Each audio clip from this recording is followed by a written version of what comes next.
सब गोटे के प्रणाम करे छी। हम भावना मिश्रा एखन happy for U per live छी आ हमर संग आदरणीय प्रोफेसर डॉक्टर रमन झा जी छथिन। बहुत प्रसन्नता भ रहल ये। अहाँ के हैप्पी फॉर यू पर बहुत बहुत स्वागत अछि और हमर आग्रह पर अहाँ आयल छी तैयो लेल अहाँ के पुनः बहुत बहुत धन्यवाद। अहाँ जे छै व्याख्याता, उपाचार्य, प्राचार्य, विश्वविद्यालय विभाध्यक्ष, सकायाध्यक्ष सब रहल छी और बहुत रास पोथी जे छै अहाँ के प्रकाशित ये। बहुत रास पोथी जे छै विद्यार्थी सब स्कूल कॉलेज में पढ़ि भी रहल अछि। त ई लेल हमरा और प्रसन्नता भेल कि बहुत गौरव लागल कि अहाँ के पोथी बच्चा सब पढ़ि क जे छै से आनंद उठा रहल अछि, कोर्स में छै। तहियो लेल हम अहाँ के बहुत रास बधाई आ शुभकामना देब। त अहाँ के हैप्पी फॉर यू पर बहुत बहुत स्वागत अछि। धन्यवाद भावना जी। हमरा संगे एखन जे सब जुड़ल छथि ओहिमे जे हमर श्रेष्ठ छथि, गुरुजन छथि, तिनका हम प्रणाम करै छियनि। मित्रवर जे जुड़ल हेता हुनका नमस्कार। आ छोट सब जे हेता तिनका वास्ते आशीर्वाद आ शुभकामना। हमरा बहुत प्रसन्नता भेल अहाँ संगे जुड़ि के। ई अवसर संजोग से लोक होइ छै, कहियो कहियो अवसर होइ छै, तऽ ई अवसर भेटल हमरा नीक लागल। ओना तऽ हम तऽ विद्यार्थी के पढ़बै छलियै। कोरोना काल में अहिना ऑनलाइन क्लासे लिअ पड़ै छलै। जखन बंद छलैया सबटा तऽ ऑनलाइन विद्यार्थी पढ़बै के हमरा सबके अभ्यास छलै। तऽ ओहि समय भी मने डेवलप कऽ गेलै। बहुत बहुत स्वागत है सबके प्रणाम। बिल्कुल, बहुत बहुत धन्यवाद। और अहाँ के जे गाम अछि ओ अहाँ के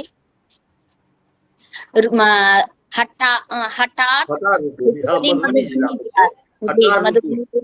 जी और छै सरसों पाही लोना एकर नजदीक में छै। जी जी जी जी। हमर गाम तऽ छोट छै, अगल बगल में बहुत फेमस गाम सब छै। जी जी जी।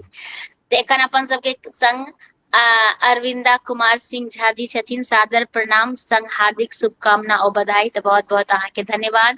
और हमर अहाँ से एकटा आग्रह कि एकटा कोनो रचना अहाँ सुनाबियौ, तहन आइ बहुत रास गपशप हेतै। अहाँ के बारे में बहुत सारा हमरा जानकारी प्राप्त अछि तऽ ओहो पर हम चर्चा करब। लेकिन हमरा कनि एक रती समय चाही कि लाइव के हम कनिटा शेयर कऽ देबै, जैसे बेसी से बेसी लोग जुड़थिन, आनंद उठेथिन। अहाँ से कोनो भी प्रश्न अगर पूछबाक छै किनको तो हम स्वागत करे छियै।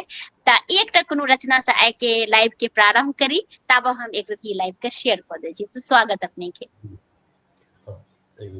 स्वागत। हम सबसे पहिने जी से काव्य वाटिका हमर 1999 में छपल कविता संग्रह, आ ओहिमे एहने कविता सब जे आकाशवाणी से प्रसारित हुई छलैया।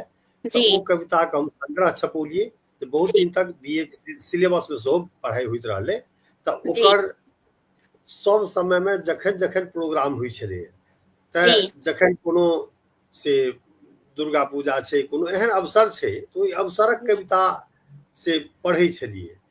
तऽ एहि संकलन में से सबसे पहिल सरस्वती जी के आरती छनि। अच्छा वाह। वाटिका में पहिल जे छै से आ सरस्वती पूजा हम से क्लास 6 से करै छलहुँ आ एखनो करै छी। गामे में करै छी। आ भगवती के आरती अपन लिखल आरती भगवती के सुनबै छियनि।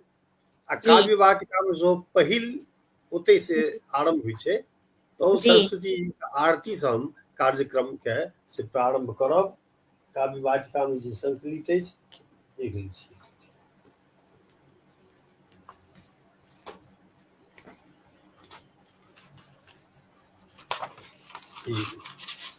ई तऽ आरती छियै, सस्वर पढ़ै वाला चीज छै। आ स्वर तऽ ईश्वरक देन छनि।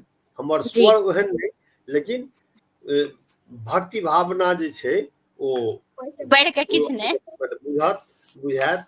तऽ ई आरती हम एहिसँ शुरुआत करै छी। स्वागत। करू आरती माँ भारती केर, विमल बुद्धि प्रदायी के। करू आरती माँ भारती केर, विमल बुद्धि प्रदाई के। हे धवल बसने चपल रसने शारदे बरदाई के। हे धवल बसने चपल रसने शारदे बरदाई के। श्वेतहंस ही चरण राजित कुंद पुष्पक मालिके। श्वेतहंस ही चरण राजित कुंद पुष्पक मालिके।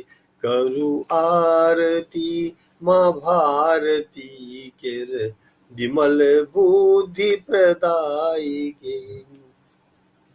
हस्त वीणा कमल धबले हस्त वीणा कमल धबले ग्रीव मौक्तिक मालिके।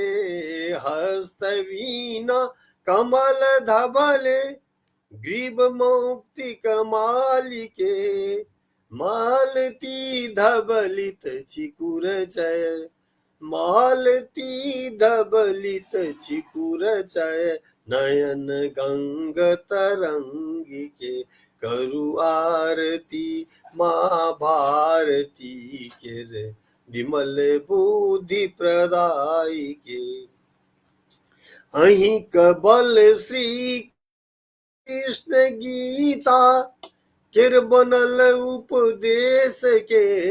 अहि के बल श्री कृष्ण गीता किर बनल उपदेश के। मंथरा रसना ससुर हित मंथरा रसना ससुर हित राम दिल बनवास के।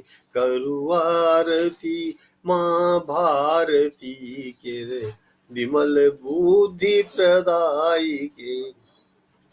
श्री वाल्मीकि कालिदासक बनल उद्धारी के। श्री वाल्मीकि कालिदासक बनल उद्धारी के।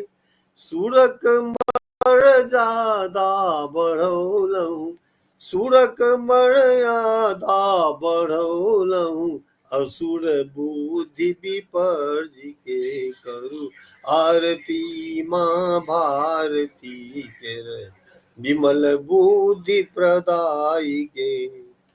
अज्ञान तिमिर विनाशी के हिसार दे चिर साधि के। अज्ञान तिमिर विनाशी के हिसार दे चिर साधि के। अहक दृष्टि परत तखन मुको बनत बाचाल के। अहक दृष्टि परत तखन मुको बनत बाचाल के। करु आरती माँ भारती के विमल बुद्धि प्रदाई के। आरती अहाँ केर करत जे तकर कर अपकार के। आरती अहाँ केर करत जे तकर कर अपकार के।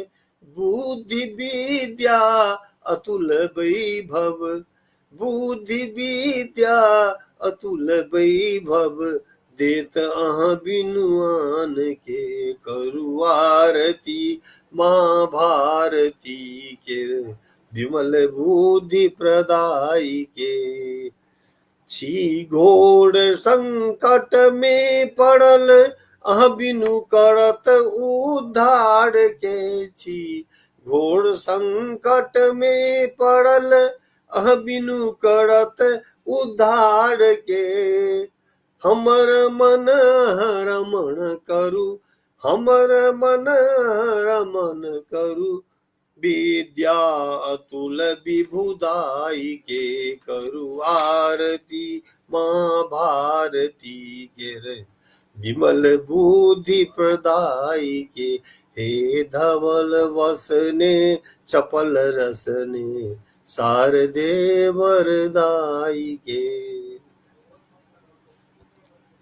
बहुत ही सुंदर, बहुत ही आनंददायक सरस्वती के आरती बहुत सुंदर अहाँ गेलौं।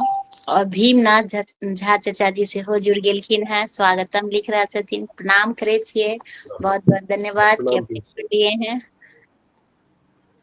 और भी बहुत गोटा जुड़ला है। डॉक्टर भास्कर रॉय लिख रहा है, बहुत सुंदर प्रस्तुति। निशा झा दीदी लिख रहा है, उत्कृष्ट रचना। नारायण झा जी लिख रहे थे, जय जय मिथिला, अपने लोकनी के दोसर प्रणाम।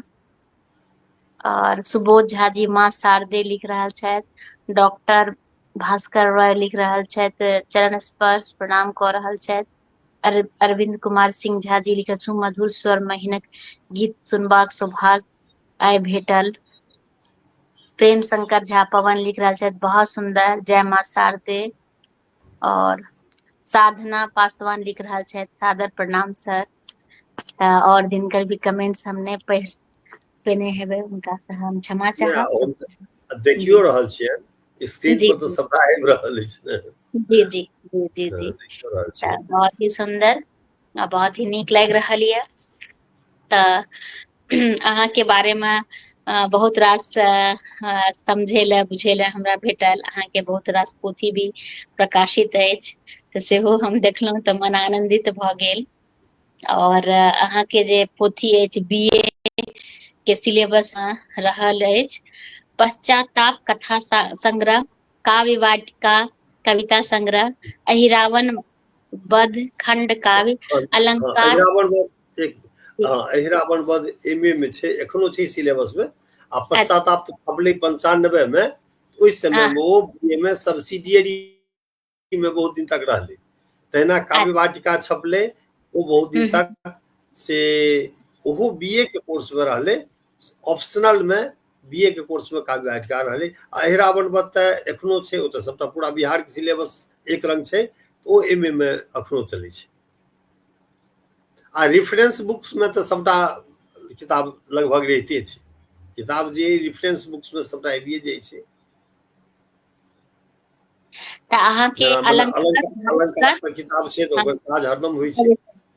काव्य शास्त्र, भिन्न अभिन्न समीक्षा, मैथिली काव्य में अलंकार, अलंकार समीक्षा।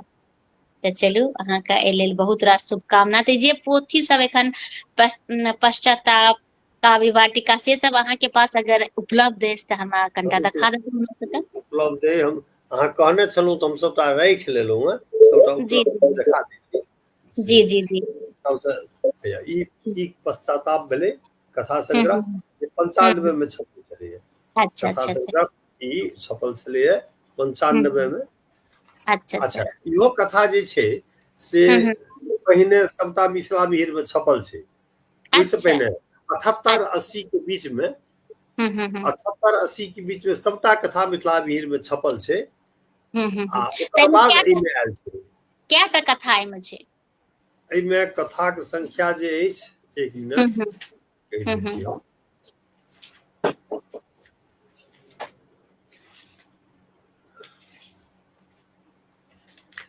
एहिमे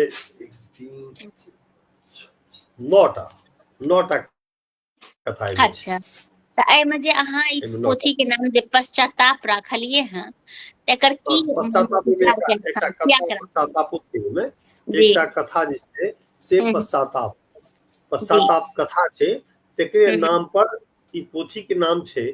कारण जे बहुत रास कथा छै जाहिमे कि पश्चाताप छै अंत में, तऽ ताहि दुआरे पश्चाताप एकर नाम रखने छलियै। जी जी जी, तऽ ओ कथा के मानि लिअ कि कोर्स में ई अहाँ के पोथी छल, तऽ हम चाहब कि कनि कम शब्द में जे छै से कनि एकर बतबितियै कि पश्चाताप कथा के तऽ आब हम जी लिखतो नहि छी, ओ जी, छात्र जीवन हम लिखे छलहुँ जे हम एमए पास नहि केने छलहुँ हैं। अच्छा अच्छा, हाँ, 80 में एमए पास केलहुँ हम। आ ई से 78 से 80 के बीचक सबटा कथा छै। ओहि जी, समय में जे लिखलहुँ, आ कथा हम पढ़बो करै छी बड्ड कम। आ लिखलाक बाद अपनो कथा के नहि देखने हेबै, कोर्स में छलै विद्यार्थी अपन, माने कोर्स में छलै विद्यार्थी पढ़ने हैत, तऽ एहि कथा के संबंध में हम कोनो विशेष बात नहीं कह सकब। अच्छा अच्छा अच्छा। हाँ, कथा के संबंध में हम विशेष बात एमे नहीं कह सकब। 9टा कथा, 9 तरह के अलग अलग समय के कथा सब छे एमे, जी जी जी अलग अलग समय के में कथा सब छे संग। जी जी आ जी।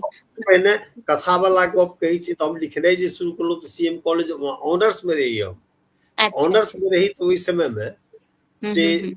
कॉलेजक पत्रिका छलैये विदेह। विदेह हम्म। में सेहो एकटा हमर कथा छपल 1975 में। हम हम्म। ऑनर्स में रही, बीए ऑनर्स में, तो ओहिमे कथा छपल लगे लगे ढुई। हम्म। पहिल कथा हमर हम्म। वएह छपल से। अच्छा अच्छा ओना अच्छा। कविता में हम आईएससी केला के बाद मैथिली में गेलहुँ तो हम्म आईएससी में जब पढ़ैत रही तो हम्म। कविता एकटा जे कि कतहु छपल नहीं, वो कतहु हम्म। छपै जोगर छलैहो नहीं। जी। 29टा शिक्षक छलाह मारवाड़ी कॉलेज में, और हम्म ओते हम आईएससी के छात्र रही। ओहि हम्म। शिक्षक पर होली के अवसर पर हम जी जे पता वाला ज्ञान रहे आईएससी में पढ़ते रही, सब जी। शिक्षक पर कविता लिख देलिए। आ अच्छा केओ विद्यार्थी हमरा सबक ओकरा साइट देलकै ऊपर में अच्छा। से भेलै त ओकर त कतहु छपल नहीं। लेकिन ई भिन्न भिन्न जे हम छपौलिए हाँ त हाँ। एहि समय में जी भिन्न भिन्न छपौलिए हम किताब। त एकर एकर चर्चा हम केलिए जी एहिमे चर्चा केलिए। आ दू चारिटा लाइन में हम दऽ देलिए जे ओहि समय में तो हम बाजियो नहीं सकै छलहुँ, सब हमर गुरुए छलाह। हम्म। ई जे छपलै तो हम चर्चा के लिए पहिल शुरुआत जे ओहि समय में हम्म मैथिली से कोनो मतलब नहीं छलै, जब हम हम्म विज्ञानक विद्यार्थी छलहुँ हैं। ई 2008 में छपलै। ओ गुरु सब अवकाश प्राप्त भऽ गेल छलाह, बहुत गोटे से स्वर्गवासी भऽ गेल छलथि। ताहि समय में ओ कनिए लाइन हम एहिमे दऽ देलिए। ओहि समय में हम लिखने रही जे हमर सभक प्राचार्य महोदय छथि विद्वान अज्ञानी, ऋतुनाथ टिटी बसंत छथि भट्टाचार्य मुसदानी। राम कुमार तो सबके प्रिय छथि साहाजी मितभाषी, सुदिष्ट मिश्र सबके पढ़बै छथि सबजन छथि अभिलाषी। छथि वाह। बम भोला रुद्रा बाबू अजय प्रकाश छथि नटुआ, लाठी बाबू छई घुमा के डेंगबती सब दिन पटुआ। एना कऽ के ओ जे लिख किछु जे मोन छलै से हम देली आब हम उद्धृत कऽ सकै छी सएह। तऽ शुरुआत हम केने रही कथा लिखे के 1975 में सीएम कॉलेज से। आ तकर बाद अच्छा 78 के 80 के बीच में लिखलिए। तकर बाद हम कथा एकाधटा बीच में लिखलहुँ, कोनो पत्रिका में छपबो केलै, लेकिन संकलन ऊपर नहीं। तऽ कथा में जी हमरा बहुत बेसी इंटरेस्टो नहीं अछि, लेकिन ओहि जी समय में लिखै छलहुँ। जी जी जी। तऽ अहाँके जे दोसर कविता संग्रह अछि काव्य वाटिका, तऽ ओहि पर ओहिमे से जे छै से एकटा रचना तऽ अहाँ एखन सुनेलहुँ हँ, हाँ, सरस्वती वंदना। तऽ ओहिमे से जे छै से एकटा आर कोनो रचना हमरा सबके सुना दिअ।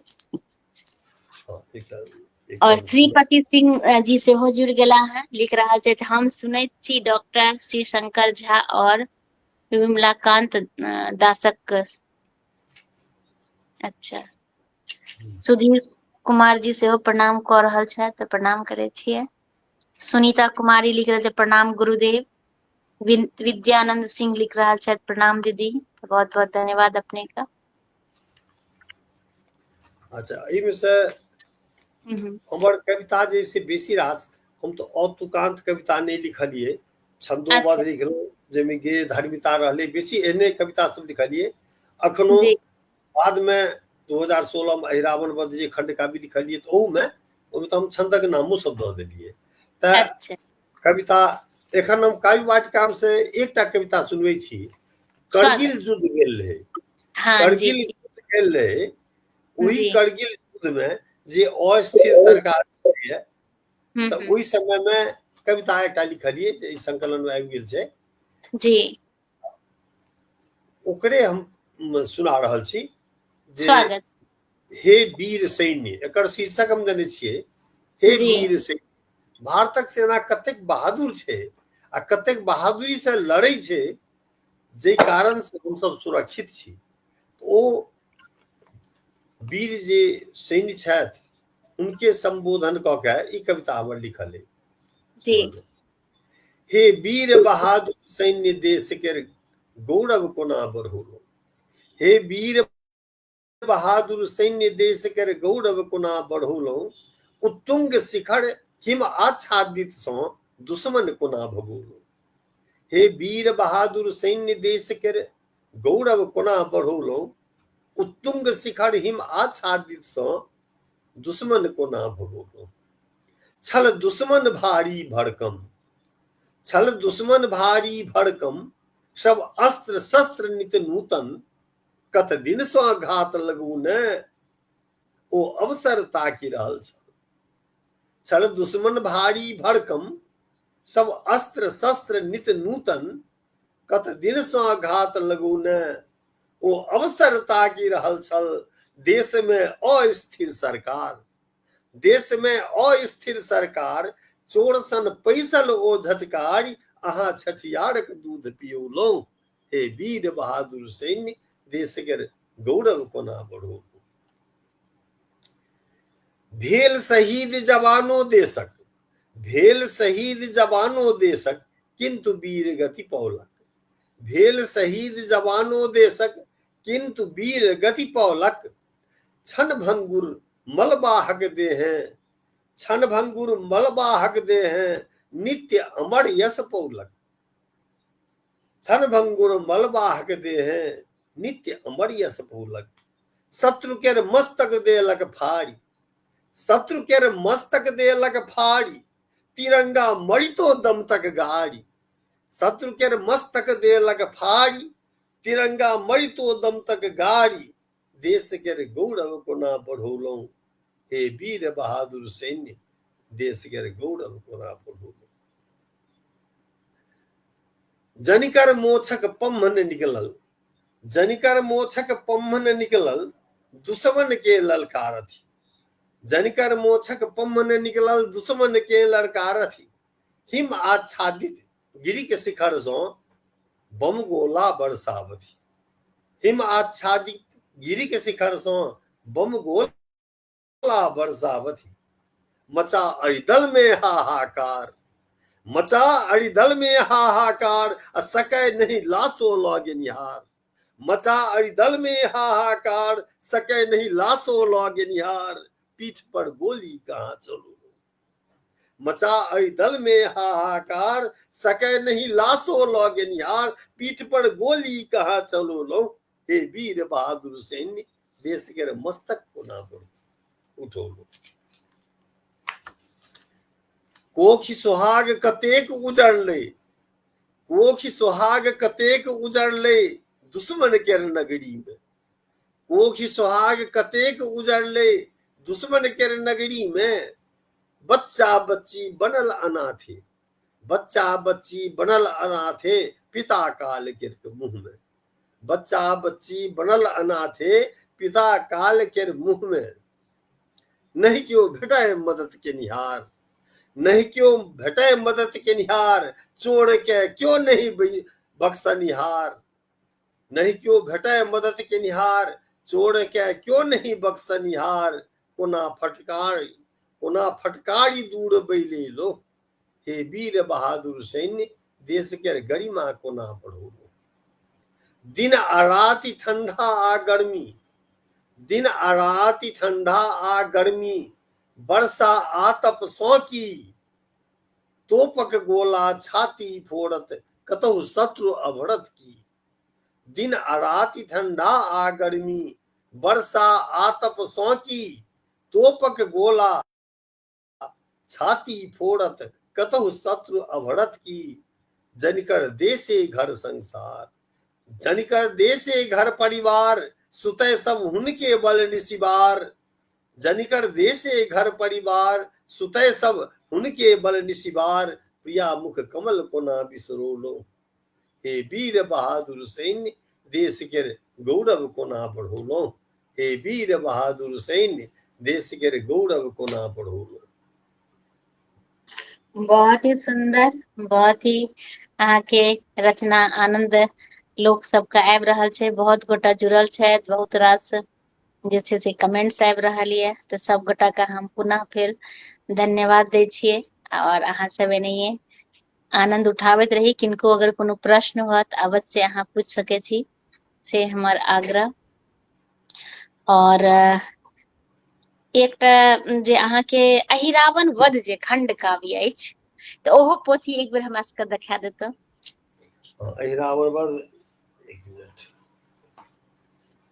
ई अहिरावण वध खंड काव्य अछि जी जे 2016 में ई लिखल जी गेल आ छपबो के 2016 में। जी या जे छै से एखन एमए में पढ़ाइयो भऽ रहल छै। जी प्रबंध काव्य वाला जे पेपर छै ताहिमे कोर्सो में जी छै ई। जी जी जी या तऽ अहिरावण हम वध। तऽ हम चाहब जे एहिमे से किछु पंक्ति हमरा सबके सुना देतौ। पहिने एकर ई जहन छपलै तऽ किछु जी गोटे के एहन शंका भेलनि, हम विभाग में रही ताबे हमरा इहो पूछल जे अहिरावण रावण के भाय छलैये, किया तऽ नाम में तऽ रावण लिखल छै। हम्म। तऽ हम एहिमे कहने छियै जे रावण के प्रिय बालक छलाह अहिरावण। अच्छा। तऽ ई शंका कए गोटे के छलनि। हम्म। तऽ जखन रावण के सब समाप्त भऽ गेलै, हम्म। कुंभकर्ण और मेघनाद सनक जे प्रिय पुत्र ओहो जहन हम्म समाप्त भऽ गेलै आ हम्म रावण के ई बुझाए लगलै जे आब तऽ केओ नहि, आब असगरे हम्म पूर्णाहुति लए असगरे बाँचल छी, आब केओ नहि अछि। हम्म ओहि समय में एम्हर रामादल में भऽ रहल छलै जय जयकार, जे सब जहन चल गेलै ओहन प्रतापी मेघनाद से बड आशा छलैये, कुंभकर्ण से बड आशा छलैये, ओ सब चल गेलै तऽ आब रावण बाकी रहल है। उम्हर उत्साह मचल छलैये आ एम्हर शोक पसरल छलैये, रावणक नगरी लंका में शोक पसरल छलैये। जी आ रावण के होइ छलैये, हनुमान नाटक में लिखल छै, रावण के होइ छलै, रावण अपना के धिक्कार करै छलै। अच्छा।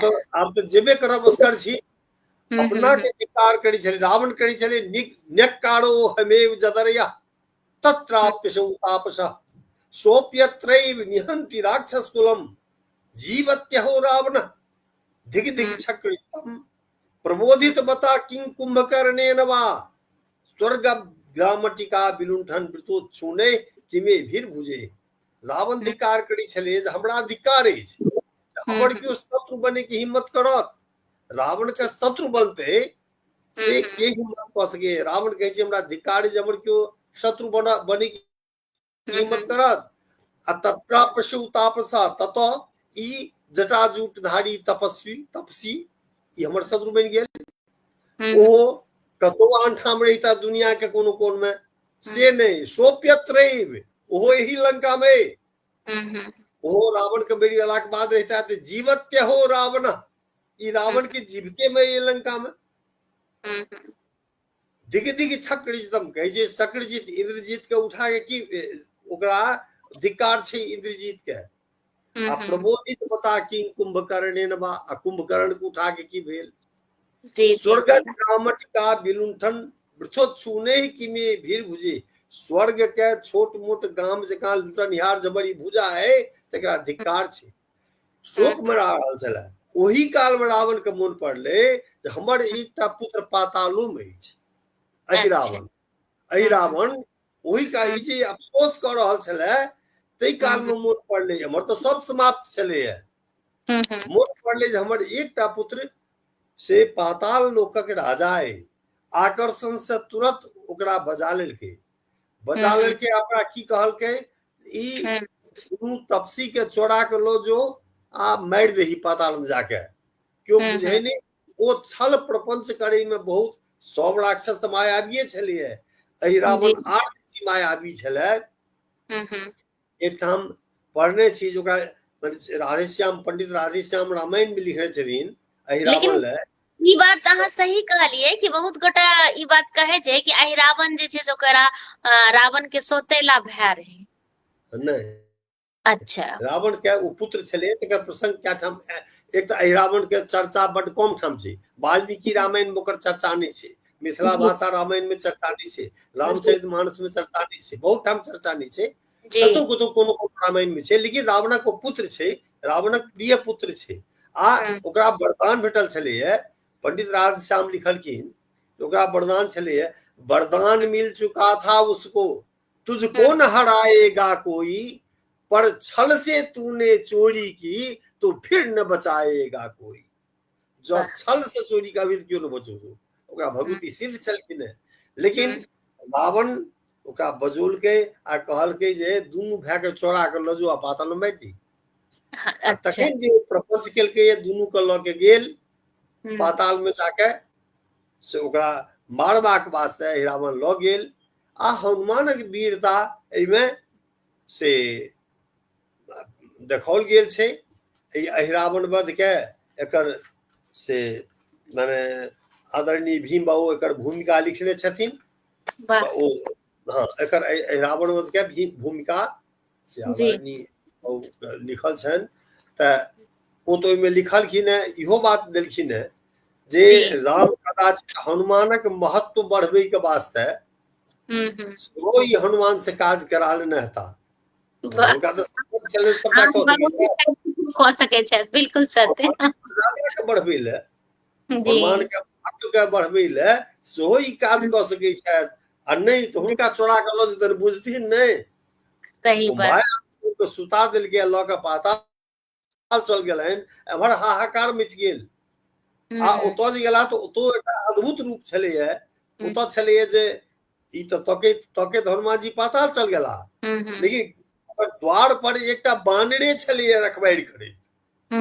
राक्षस रहितै से नहि ओ एकटा बानर छलैया रखवारि करैत पाताल नगरी के। आ ओकरा अहिरावण के आदेश छलै जे आइ केकरो तो नगर में नहि आबऽ दही। हनुमान के जेबाक छलनि ने। हनुमान गेला ओ बानर हुनका रोकलकनि आइ हम केकरो जाय नहि देबै। हनुमान कहलखिन हमरा तऽ जेबाक अछि हम तऽ अन्दर जायब किया तऽ हमर स्वामी के अपहरण करलक रावण। तऽ ओही प्रसंग के हम कनि सुना दै छी जे ओ बानर जे छलैया वो बानर जे छलै हनुमाने के पुत्र छलनि। अच्छा हनुमाने के पुत्र ब्रह्मचारी रहे हनुमान। हनुमान जी तऽ ब्रह्मचारी रहथि। तऽ सेहो प्रसंग बुझे में आबि जायत जे ओ केना हनुमान के पुत्र भेलनि आ केना ओ ओतेटा भऽ गेलै जे हनुमान से लड़ाई कहलतनि जी। एकर प्रसंग में आयल छै लेकिन से कने लंबा प्रसंग है तो हम ओहिना कहि दै छी जे जखन हनुमान जी लंका में आगि लगौलनि आगि लगौलनि तऽ हुनकर तऽ नागेर में आगि लगा देल गेल छलनि। सही गप किछु नहि हेतनि लेकिन अपन आगि के मिझबै ले समुद्र तट पर एला। हुनकर स्वेद कुंद जे खसले ओहिमे सागर में तऽ ओ माछ कोनो पान केलकै जैसे ओकरा गर्भ रहलै आ ओ एकटा बानर के जन्म देलकै। आ ओ बानर के जन्म देलै तऽ अहिरावण लऽ गेल आ ओ अपन एहन इष्ट सिद्धि ओकर छलै जे ओकरा ओ युवक बना देलकै। हनुमाने के पुत्र रहला के कारण ओ बहुत बलशाली भऽ गेलै। बलशाली भऽ गेलै तऽ हनुमान जी के एकर कोनो पता नहि छनि। अब ओ प्रसंग हम देखा दै छी कते बढ़िया प्रसंग अछि। ई तऽ नया हमरा जानकारी प्राप्त भेल बहुत नीक जानकारी। वो मकरध्वज ओकर नाम मकरध्वज छै।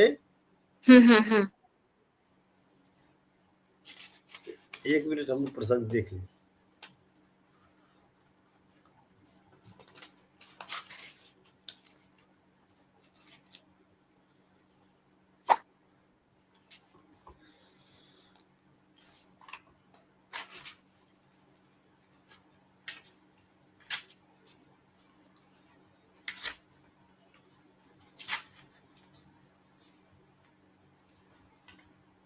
जते गोटा जुड़ल छी सब गोटा के बहुत बहुत धन्यवाद और अपने सब आनंद उठाबैत रहू। प्रत्येक बृहस्पति के साँझ में 5 बजे काव्य धारा होइत अछि। एखन 209 एपिसोड भऽ गेल हँ। अहाँ सबके पूर्ण सहयोग भेटल ताहि लेल जे छै काव्य धारा जे छै निरंतर चलि रहल अछि। और एखन चैती दुर्गा चलि रहल है तकरो बहुत रास शुभकामना अहाँ सबके बधाई। अच्छा हम अब वो प्रसंग बता दी छी। हनुमान पहुंच गला है अहिरावण के नगरी के गेट पर। ओतऽ पहरा पर एकटा बानर छै। अब एतुका प्रसंग सुना दी छी। अहिरावण नगर अलौकिक छल। अहिरावण नगर अलौकिक छल पहाड़ पर एकटा बानर छल। अहिरावण नगर अलौकिक छल पहाड़ा पर एकटा बानर छल। हनुमान दूत रामक छलाह ओ अहिरावण के पायक छल। मकरध्वज नाम जनौलक ओ, अपन नाम परिचय भेलन दुनू के। मकरध्वज नाम जनौलक ओ, नव युवक अतुल बलशाली छल, हनुमानो देख सहमी उठला, जनि हुनके ओ परिछाया छल। हनुमान के बुझ पड़ल जे हमर परिछाया केना एतो ठार राक्षसक नगरी में। देखते ही इनका वो रोकी देल, देखते ही इनका वो रोकी देल, अहि रावण के आदेश कहल के जा, अहि रावण का आदेश छे क्यों नगरी में नहीं जेते, आ क्यों जान सकत राजधानी में राजाज्ञा थिक नहीं आन टहल। तै झट भागू, मकरध्वज कहे छै हनुमान के, तै झट भागू आज्ञा मानू, नहीं तो मारल जाए क्षण में। आ एही बालक सो ही वृद्ध कीस, एही बालक सो ही वृद्ध कीस, नहीं रार करू सोचू मन में। हमरा से लड़ाई करू नहीं सोचू, मारल जाए वहां। अभिमान छोड़ी घर के भागू, बानर छी तई बुझबै तो छी, हमरे जाति के लोग अहाँ छी, बानर छी, हमरे जाति के बानर छी, तै एतबा हम अहाँ के परामर्श दै छी, तो मारिए दैतो। बानर छी तई बुझबै तो छी अहिक जाति हम मकरध्वज, हनुमत केर पुत्र कहिबतो छी। मकरध्वज नामे हनुमानक पुत्र छी। हनुमान चौकी बजला तक नहीं, हनुमान चौकी बजला तक नहीं, हम नारी बीरत जीवन जीलऊ, हम नारी बीरत जीवन जीलऊ, छी बाल ब्रह्मचारी तै नहीं, छी बाल ब्रह्मचारी तै नहीं, पुत्रक कहियो स्वप्न देखलऊ। हम तो बाल ब्रह्मचारी छी, हनुमतक पुत्र तो केना छै। मकरध्वज बजला, अच्छा मकरध्वज बजला, अहाँ कहाँ, अहाँ थोड़े हमर पिता छी। मकरध्वज बजला, अहाँ कहाँ, छज पिता हमर अंजनिक लाल, जे लंका दहन कयल क्षण में हम वीर बहादुर तनिक लाल। हम ओही हनुमानक बालक छी, अहाँ थोड़े छी। हनुमान गरज उठला बीचही, हनुमान गरज उठला बीचही, तो बढ़बै छै शंका व्यर्थही। हनुमान गरज उठला बीचही, तो बढ़बै छै शंका व्यर्थही। हम ही छी रौ लंका दाहक, हम ही छी रौ लंका दाहक, हम ही छी तोहर आइ काल, हम ही छी रौ लंका दाहक, हम ही छी तोहर आइ काल।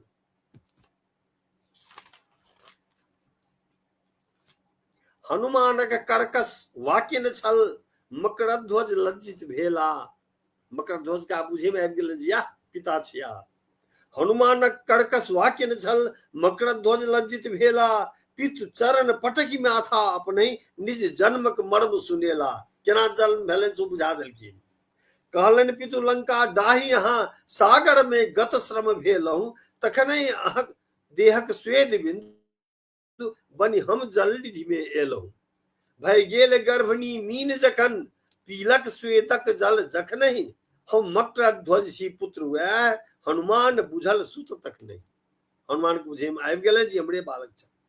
सुनि हंसला पवन कुमार, कहल रहि गेल आब शंका नहीं, आनक बेटा एतबहि दिन में पुरुषत्व प्राप्त करता नहीं। एतबा दिन में अनकर बेटा हेता, एहन युवक नहीं हेते।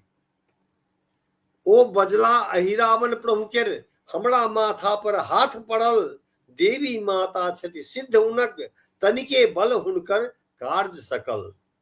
हम स्वामी केर आदेश पाल, आदर पुनि आइ पिता केर अछि। उम्हर आदेश स्वामी के अछि, अहाँक आदर यहाँ पिता छी। हम असमंजस में पड़ल आय, नहीं किछ फुराय कर्तव्य की अछि। हम की करी से हमरा किछ फुरैये नहीं। एक दिस बरबानल धधकी रहल, एक दिस बरबानल धधकी रहल, दोसर दिस अगम जलधि जल अछि। हम चकित थकित जनि ठाढ़े छी, पथ भ्रष्ट न केओ सहायक अछि। तैं हे पितुदेव, अहीं सो हम छी पूछि रहल कर्तव्य अपन, की करी जाहि सो पितु आ प्रभु दुनू केर हो सम्मान बहन। अब हमरा अहाँ आदेश दियौ हम की करी। छी अहाँ अतुल बल ज्ञानक निधि, सरिपहु श्री राम दुलारा छी, माँ सीता के अति प्यारा छी, कपि कटकक आँखि के तारा छी। हे कर्मवीर, हे धर्मवीर, हमरो कर्तव्य के पथ देखाओ, नहीं भटकी अपन पंथ सो हम, एहने कोनो सद्बुद्धि सुझाव। कर्तव्य पुछल मकरध्वज तो हनुमान भाव विह्वल गाता, मन मानी गेलन हुनके बेटा, एहने गंभीर प्रश्न पूछता। कहलन अह पुत्र पवन पुत्रक, हमरा मन में विश्वास भेल, हम छी संतुष्ट अहाँ सँ सुत, हमरो भ्रम आ संदेह गेल। हनुमाने केर बालक एतेक गंभीर प्रश्न कह सकता, कर्तव्य अपन शत्रुक दल सँ पुछबा में रोच न करता।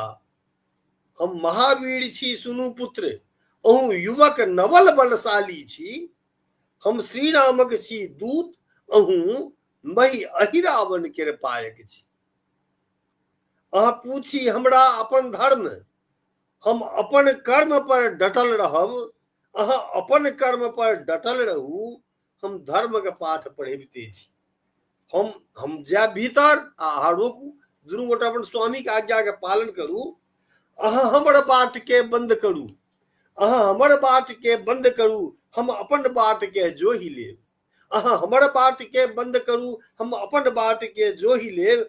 अहाँ निज प्रभु के आज्ञा मानू, हम निज प्रभु के थल टोहि लेब। तै दुनू गोटे में से आब द्वंद्व युद्ध हेतनि, से आब एकर बाद वर्णन छै। हम उद्देश्य भिन्न भिन्न भ गेलै। हम अहिरावण संहार करब, निज प्रभु के बाहर ले जाएब, तै धर्म हमर अछि नगर जाएब, आ धर्म अहत प्रतिरोध करब। आ का छी रोकनाइ, हमर का छी भीतर गेनाइ। अछि लक्ष्य जखन विपरीत अपन, तो पिता पुत्र थिक शत्रु प्रबल। हे वीर पुत्र करू युद्ध अटल, अछि आइ अहुक लग शत्रु सबल। आइ अहुक भिड़ंत, आइ दुनू गोटे के से एतऽ भिड़ंत हैत, किया तऽ उद्देश्य तऽ दू अछि। अहूँ अपन धर्मक पालन करू, हमहूँ अपन धर्मक पालन करब। ई धर्म युद्ध थिक मकरध्वज, उद्देश्य दुहुक अछि भिन्न भिन्न। कर्तव्य विरत नहीं हो पुत्र, करू अपन शत्रु के छिन्न भिन्न। उपदेश दै छथिन। ई कहि भिड़ला अंजनी लाल, मकरध्वज पाछू नहीं हटला। दुनू योद्धा दुनू सेवक, दुनू लड़बा में डट पड़ला। बल में छल में आ कौशल में, जीवट में क्यों ने हटला। बुद्धि में विचार में रण कौशल में, क्यों कनियो ने पिछड़ला। माथे से माथ लड़ावती पुनि, माथे से माथ लड़ावती पुनि, छाती सो छाती मारथी। गदा छोड़ी चटकन मुक्का, धोबिया पाट संभारथी। एना दुनू गोटे के बड़ी काल तक द्वंद्व युद्ध भेलनि। आ तकर बाद हनुमान उनका परास्त कऽ के अंदर गेला।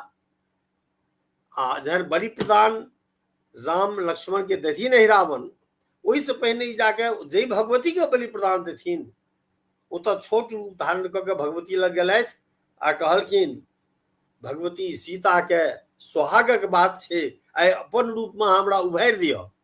भगवती धसि गेली, अपन रूप में हिनका दऽ देलखिन। आ अहिरावण जतेक भोग लगबऽ लागल, सबटा ई लप लप खाय लगला हनुमान जी। अहिरावण के भेलै भगवती बड्ड प्रसन्न छथि, भोग खा रहल छथि, तै आब विलम्ब नहीं करी बलि प्रदान दै में। आ जहन बलि प्रदान दिअ लागल, हनुमान अपन रूप में आबि के ओकरे बलि प्रदान दऽ देलथिन। आ पातालक राजा मकरध्वज के बना देलक। तै ई हनुमान जी के वीरता में पूरा छै। तै आदरणीय भीम बाबू लिखबो केलखिन है, कदाचित हनुमान के तऽ राम बहुत ऋणी छथिन, सीता के पता लगा देलखिन। हिनका दिस एकटा वएह टा छथिन जोधा जे माया कऽ सकै छथि, छोट पैघ रूप दऽ सकै छथि। राक्षस जी तऽ सब मायावी, एम्हर एकटा हनुमाने टा। राम लक्ष्मण के जे शक्ति, सीता के जे शक्ति, तऽ ई सब तऽ मनुष्य रूप में छलखिन है, ई सब ओ शक्ति देखा नहीं सकै छलखिन है। एकटा हनुमान छलखिन है। हनुमान रामक जीवन रक्षक बहुत बेर बनलखिन, राम लक्ष्मण के सीता के। तै दुआरे हनुमान के महत्व और बढ़नि, तै दुआरे हनुमान के महत्व बढ़बै दुआरे इहो एकटा परीक्षे छल। एहिमे इएह सब प्रसंग छै। रोचक बहुत ही सुंदर, बहुत ही सुंदर, बहुत ही रोचक अहाँके रह। और ई सब जेनाकि हम सब छोट रहिए त हमर पापा सब सुनाबत रहथिन कि सबटा भोग लगेलकै रावण के, सब आई रावण भोग लगेलकै भगवती के, सब खा लेलकै हनुमान जी। त ई सब बड़ा ही छोट रहिए त बड़ा ही आनंद लागे ओकरा। आइ अहाँ फरछा के बहुत नीक से जे छै बतेलहुं हँ। और बिल्कुल जे तरह के अहाँके शैली अछि, जे तरह के अहाँ महाकाव्य लिखलियै हैं, त एखन खंड काव्य अहाँ लिखलियै हैं, त हमरा लागि रहल ये कि हमरा जितना ज्ञान अछि कि बहुत ही सुंदर, और जे छै विद्यार्थी के अवश्य पढ़बाक चाही। तहियो लेल अहाँके पुनः हम बहुत बहुत शुभकामना संगे बधाई सेहो दै छी। त अपन सबके संग आदरणीय हितनाथ झा चाचा जी सेहो जुड़ गेला हैं, लिख रहल छथि जी बहुत ज्ञानवर्धक प्रसंग। त बहुत बहुत अपने का धन्यवाद।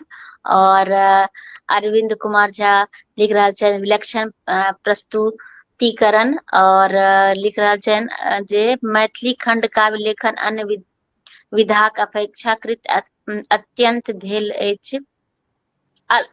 की लिखल छै, अत्यल कम लिखल छै, एहि दृष्टि से सेहो एहि रावण अत्यल्प भेल अछि। हाँ ताहि अत्यल्प, दृष्टि से सेहो एहि हाँ रावण वधक रचना महत्वपूर्ण। हाँ। और विजय लक्ष्मी मिश्रा सेहो जुड़ल छथि, लिख रहल छथि जय सीताराम। गायत्री झा जी सेहो लिख रहल छथि बहुत सुंदर प्रसंग, जय सिया राम। ममता झा दीदी सेहो जुड़ल छथि, ज्ञान दर्पण छी अपने, और उत्कृष्ट रचना लिखने छथि।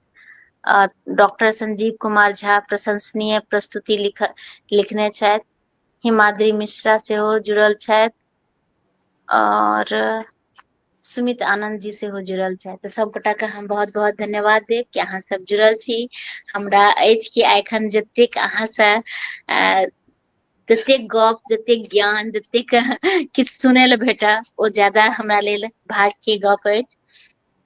तऽ अहाँके जे एकटा अलंकार भास्कर काव्य शास्त्र भिन्न अभिन्न समीक्षा, तऽ एहिमे की सब अछि? ई जे अहाँके पोथी अछि एहिमे की सब भिन्न भिन्न के तो समीक्षा के छै बने पोथी। हाँ ओही कोन मो चीज? पाती हम सुनने छलहुँ। ई अच्छा ओहिमे, अलंकार भास्कर के अछि। हाँ तऽ ई हाँ हाँ, अलंकार भास्कर छै जे कोन चीज पर, ई मतलब कोन कोन भिन्न भिन्न जैसे सब मतलब विषय पर जैसे से छै, से हम कनी जाने ले ई चाहैत। 2003 में प्रकाशित भेल रहे। जी ई शास्त्रक अंतर्गत अबै छै अलंकार। अलंकार छियै, अलंकार तऽ मने सौंदर्य अलंकार के माने होइ छै। तऽ जी, काव्य में सौंदर्य रहै छै, तऽ ओकर बहुत विवेचन भेल छै जे हम्म बहुत तरहक अलंकार सब छै। तऽ एकर हम्म, ई मने कोर्स में रहे कि नहीं, रेफरेंस बुक्स के रूप में एकरा लोग जी के देखे के काज होइ छै। एकरा जी, हमरा छपला के बाद तुरंत खत्म भ गेलै, ई साल भर के भीतरे में खत्म भ गेलै। तकर बाद हमरा छपल नहीं छलैए एम्हर। अगर दोसर हम एडिशन करौलिए हाँ हाँ, 2023 में प्रायः 23 में प्रायः दोसर से संस्करण भ गेलै, कियाकि बहुत पहिने खत्म भ गेल छलै। एकर काज लोक के से होइ छलैए। एहि दुआरे जे कोनो परीक्षा में अलंकार ओ सब में इंटरमीडिएट से लऽ के, इंटरमीडिएट से पहिनो अलंकार रहै छै, इंटरमीडिएट बीए एमए सब में। आ जे कोनो से बुझू जे राष्ट्रीय स्तर के जे परीक्षा सब छै, तहू परीक्षा से कोनो खास परीक्षा के हम नाम नहीं लेब, राष्ट्रीय स्तर के जे परीक्षा सब छै तहू परीक्षा में अलंकार रहै छै। तऽ सब विद्यार्थी के एकर जरूरत होइ छै। बिल्कुल एहि बिल्कुल, किताब से जी, सीख लैए जे अलंकार केना ताकी, अलंकार केना चिन्ही। एहिमे लक्षण देल छै, जी उदाहरण देल छै।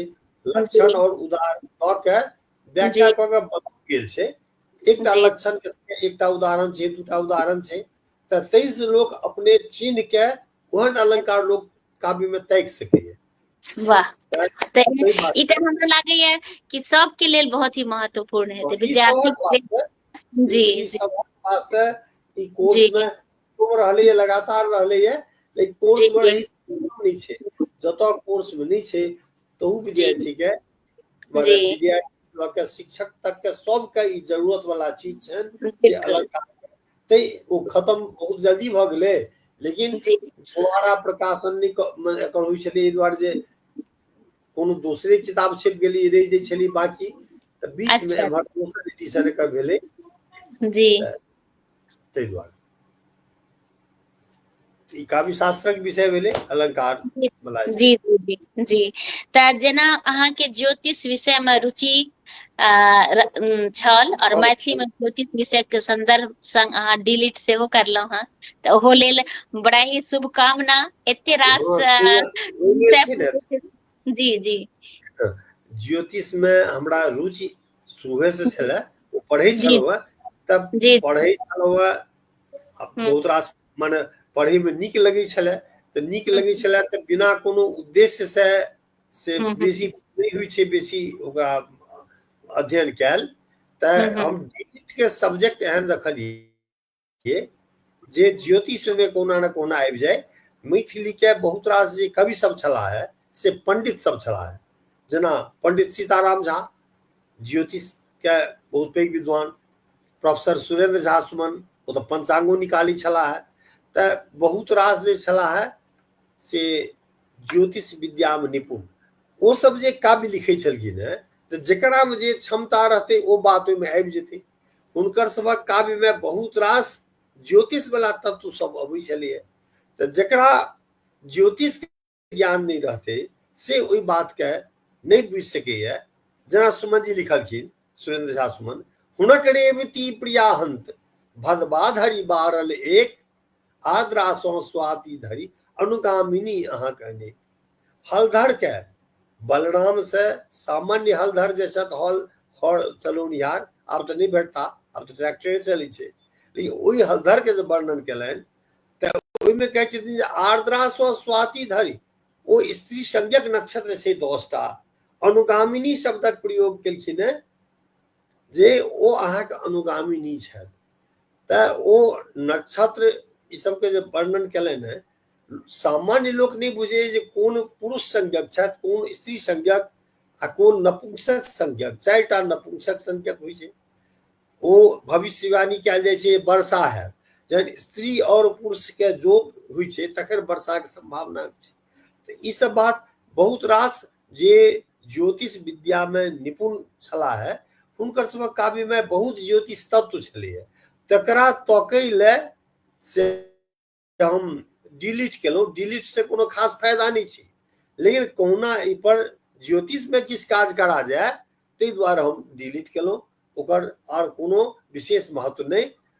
तऽ फेर ओकरा ज्योतिष में ई कऽ के जहन डिग्री भेटल तकर बाद ओ पुस्तकाकारो हम छपा देलियै जे लोक उपयोगी हेतै, मैथिली काव्य में ज्योतिष ई पोथी छै जेकरा से पुस्तकाकार ओकर मने वाह संक्षेप कऽ के पुस्तकाकार जी सेहो छपा देलियै एकरा। जी जी जी चलू बहुत ही सुंदर। और समय ताहि दुआरे हम देखा दै छी जे अनुवाद काव्य साहित्य अकेडमी छपने छै कादम्बरी, बाणभट्ट के जी बाणभट्ट की कादम्बरी छनि, अहाँके समय आबि गेलै तऽ हम देखा जी देलहुँ हेँ। साहित्य जी अकेडमी के पब्लिकेशन छै, जी जी जी से छै साहित्य अकेडमी के दोसर पब्लिकेशन एकटा ई मोनोग्राफ उपेंद्र नाथ झा व्यास वाला, ई अच्छा साहित्य अकेडमी के छै पब्लिकेशन, आ जी जी एकटा हर्षचरित फाइनल स्टेज में छै पब्लिकेशन के, साहित्य अकेडमी पढ़ल अच्छा छै, कपड़ा हाथ से चल गेल अछि। अच्छा अच्छा अच्छा तऽ चलू बहुत रास अहाँके शुभकामना। एते रास पोथी जे छै से लोक देखियौ पोथी बहुत गोटे लिख लै छथिन, लोक तक नहीं पहुंच पाबै छै, ओकर उपयोग जतबा हेबाक चाही से नहीं भऽ पाबै छै। नहि, लेकिन अहाँके जे पोथी अछि ओ लोक उपयोग कऽ रहल छै, ई बहुत महत्वपूर्ण बात छै। जे ओ जे पोथी अहाँ लिखलियै आ लोग उनका ओकर उपयोग कऽ कऽ प्रसन्न भऽ रहल छै, उनका जे छै से हेल्प भऽ रहल छै, हुनकर ज्ञान जे छै से विकास भऽ रहल छै, तऽ ई बहुत पैघ गप छै। ताहि लेल हम अहाँके पुनः बहुत बहुत धन्यवाद देब। प्रियंका कुमारी लिख रहल छै अलंकार आ छंद पढ़बाक ढंग सड़क बहुत नीक छै। बिल्कुल बहुत बहुत धन्यवाद अहाँके। अरविंद कुमार सिंह झा जी लिख रहल छथि अपने के 2 गो पोथी 2021 ईस्वी में प्रकाशित भेल पारिजात मंजरी तथा कादम्बरी साहित्य अकादमी द्वारा प्रकाशित, दुनू अपना दृष्टि अत्यधिक महत्वपूर्ण उपेंद्रनाथ झा व्यास मोनोग्राफ 12हम प्रकाशित पोथी थिक। संप्रति मैथिली साहित्यिक विकास में कोन काज कम रहल अछि, कोन काज कऽ रहल अछि। ई पारिजात मंत्री इएह छी, पारिजात अच्छा, मंत्री के विषय में जे लिखले हैं अरविंद जी, जी पारिजात जी मंत्री इएह छी। जी। तऽ ई जे पारिजात मंजरी छै एखन तऽ लिखले जे ई कोन काज कहि रहल छी ताहि जी प्रसंग में हम अहाँके कहि दै छी जे जी जेना अलंकार छै तेना छंद पर पोथी के नितांत अभाव छै। छंद अच्छा। पंडित गोविंद झा के किताब छनि, ओ संक्षेप में छनि, ओहि पर बहुत अभाव छै। जी जी बहुत जी दिन जी तैयार नहि छलहुँ लिखब, लेकिन ओ समय शादी छलैए, नहीं तो जी मिथिला भाषा रामायण में सबसे बेसी छंदक प्रयोग छै, लेकिन बिल्कुल। छंद भेटत ओकर लक्षण नहीं भेटत। तैं अच्छा हम एकटा छंद परिक्रमा नामक किताब का संपूर्ण कंप्लीट केलहुँ हैं। तऽ अच्छा ओहिमे अच्छा आब मिथिला भाषा रामायण से कोनो छंद उठेबै तऽ हमर किताब में ओकर लक्षण भेट जायत। तऽ से वाह। ओ हम दऽ देने छी प्रेस में, माने अच्छा ओकर कंपोज भऽ रहल छै, ओ जी जल्दी आबि जेतै छंद जी परिक्रमा, वाह। ओ जल्दी अबै के संभावना छै ओकर। तऽ जी से जी जी अरविंद जी के हम सूचना दऽ रहल छियनि, हुनकर जे प्रश्न छनि तकर हाँ जवाब बिल्कुल में। बहुत एखन प्रूफ ई सब देखे में से लागल रहै जी छी। जी जी आ बिल्कुल सत्य अहाँ कह रहल छियै जे ई मैथिली साहित्य के लेल बहुत पैघ उपलब्धि हेतै, जे लिखनहार पढ़नहार छथिन हुनका लेल बहुत ही जे छै से उपयोगी रहतै। तऽ अहाँके पुनः हम बहुत बहुत अहाँके शुभकामना संग बधाई सेहो देब। और मैथिली में शोध पत्रिका विश्वविद्यालय मैथिली विभाग 1996 से 2022 धरि जे छपल, ताहि में अहाँ संपादक आ सह संपादक रहलहुं रहे। तऽ ओ जे शोध सब भेलै विश्वविद्यालय में, तऽ ओहि पर कनि हम चाहब कि कनि परिचर्चा करल जाय, जे अहाँ जे मैथिली में शोध पत्रिका के बहुत अभाव छै, जी मैथिली में शोध पत्रिका के बहुत अभाव छै। तऽ हम्म 1996 में हम्म विभाग से, विश्वविद्यालय मैथिली विभाग से पहिल अंक ओकर छपलै जी 96 के दिसंबर में, जाहिमे हम्म हम सह संपादक के रूप में रही। तकर जी बाद जी से छपनाइ बंद भऽ गेलै। अच्छा 2007 ईस्वी में फेर छपब हम्म शुरू भेलै, हम्म 2007 में छपनाइ शुरू भेलै। तऽ ओकर बाद 5टा अंक में हम संपादक रहल छी, 8 अंक सब में सह संपादक, 22 तक हम रहलहुँ, 2022 तक। हम्म 22 में रिटायर केलहुँ अगस्त में, ताहिसँ पहिने 22क अंक तक निकलि गेलै।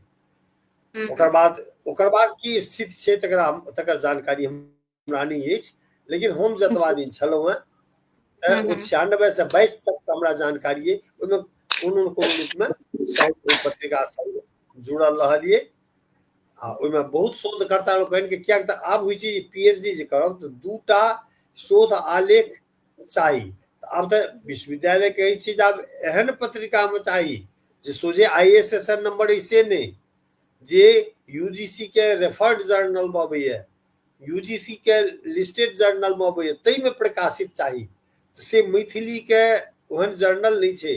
तऽ पीएचडी जे करै छथि हुनका सबके बहुत संकट होइ छै।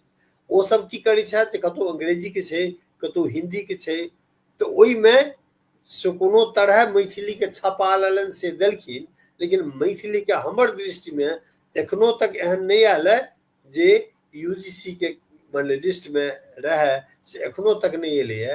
तखन तऽ विश्वविद्यालय मैथिली विभागक जे शोध पत्रिका, जेकर नामो मैथिली छै, मैथिली शोध पत्रिका छियै, तऽ ओ महत्वपूर्ण पत्रिका, से रिसर्च जर्नल कहल जाइ छै, महत्वपूर्ण शोध पत्रिका से अबैया। तऽ से ओतबा दिन जाबत तक हम विभाग में छलहुँ ततबा दिनक 96 में पहिल अंक छपलै, आ दोसर 2007 में 7 से 22 तक निरंतर छपलै। आ तकर बादक तऽ हमरा कोनो सूचना नहीं अछि, किया तऽ आब हम विभाग में नहीं छी, ताहि दुआरे।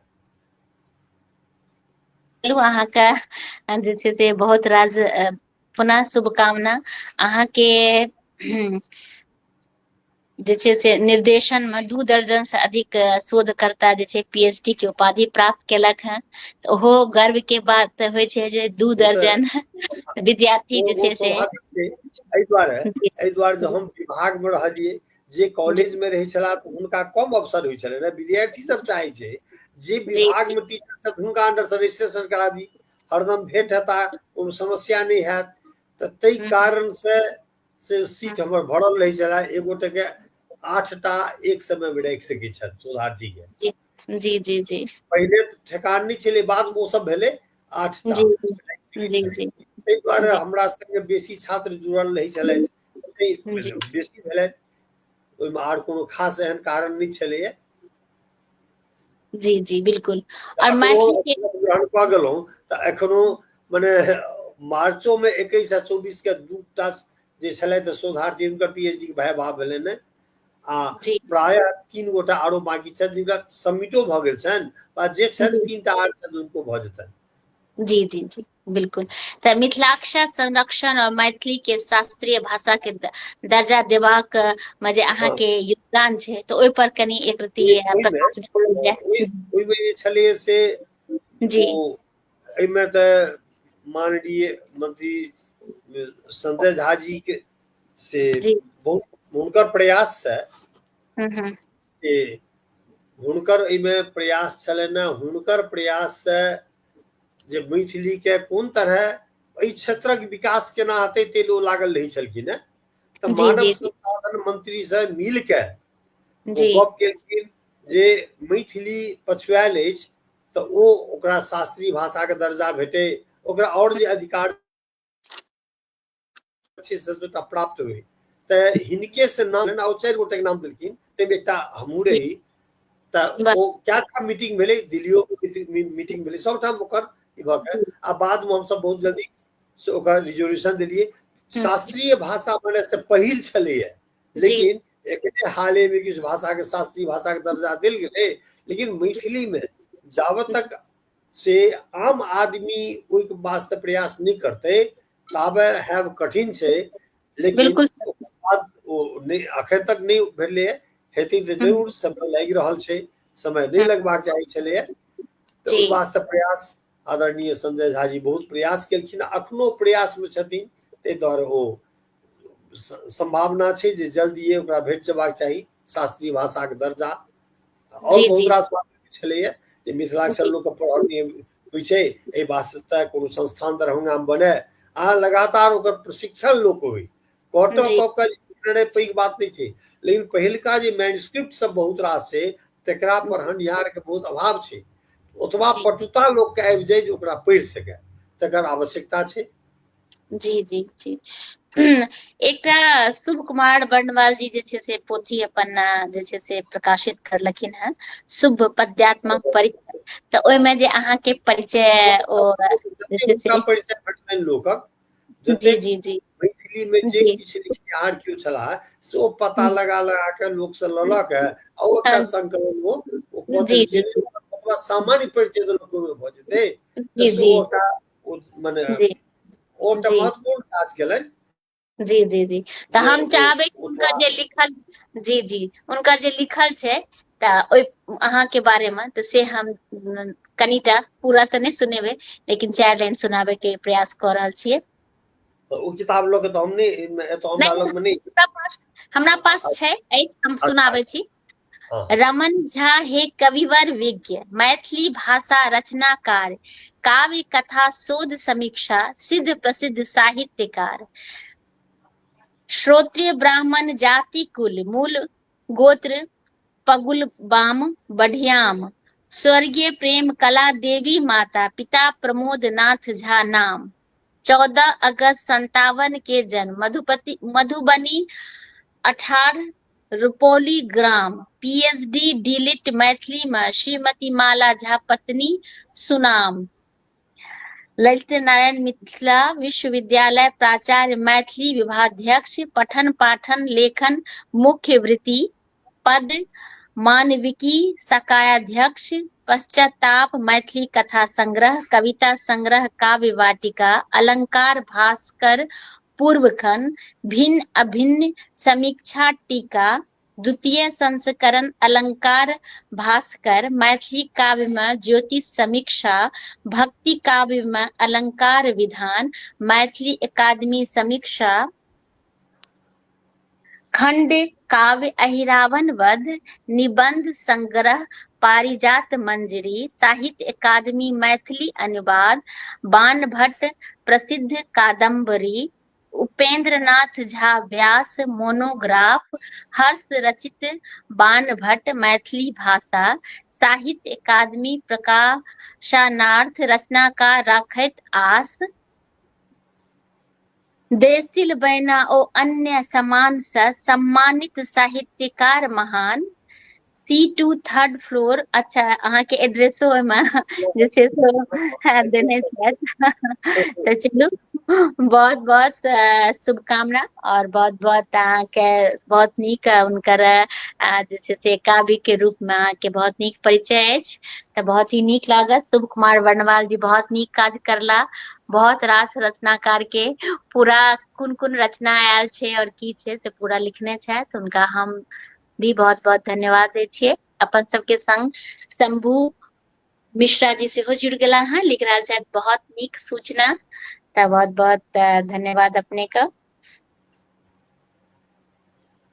तऽ हमरा लागैए कि किछु किछु चीज अपन सबके छूटि गेल छै, जेनाकि कनिटा जेनाकि हम जहन भी कोनो रचनाकार आबै छथिन तऽ हुनका से पूछे छियै जे कनिटा पहिलुका अपना बारे में बताबै लए, जे केना पढ़ाई लिखाई भेलै, केना अहाँ जे छियै से लिखब शुरू करलियै, केना नौकरी में एलियै। तऽ कनिटा हम चाहब कि ओहि पर कनि अहाँ प्रकाश डालियौ। ये सब मैंने पहिने पूछल जबाक चाही, बाद में अहाँ पूछलहुँ। एतेक अहाँके रचना संक्षेप सबके में हम कहि दै छी, बढ़ि गेलियै। संक्षेप में हम कहि दै छी जे जी जी। हमर प्रारंभिक शिक्षा तऽ गाम में भेल। जी तऽ एखन जेना होइ छै तऽ सरकारी स्कूल में 1 2 3 क्लास पढ़लहुँ। गामे जी। के लग में कथना एकटा छलै, ओहिमे 1 2 3 क्लास पढ़लहुँ। आ तकर बाद 4 5 क्लास हम कतहु नहि पढ़लहुँ, गामे में रहलहुँ। क्लास 6 में सरिसब में हाई स्कूल छै, सरिसब हाई नाम जनैत हेबै। सरिसब में लक्ष्मीश्वर एकेडमी सरिसब हाई स्कूल छै, ओतऽ से मैट्रिक पास केलहुँ। आ मैट्रिक पास केलाक बाद तकर बाद दरभंगा में पढ़ाई लिखाई भेल। आगू हमर मारवाड़ी कॉलेज में ISC ओतऽ से केलहुँ।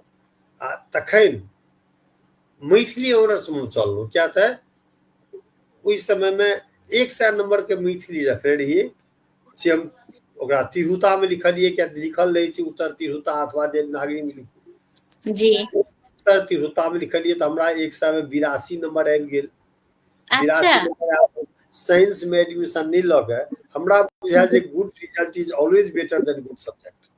ताहि जी। दुआरे हम मैथिली CM कॉलेज में अच्छा। मैथिली ऑनर्स रखलहुँ।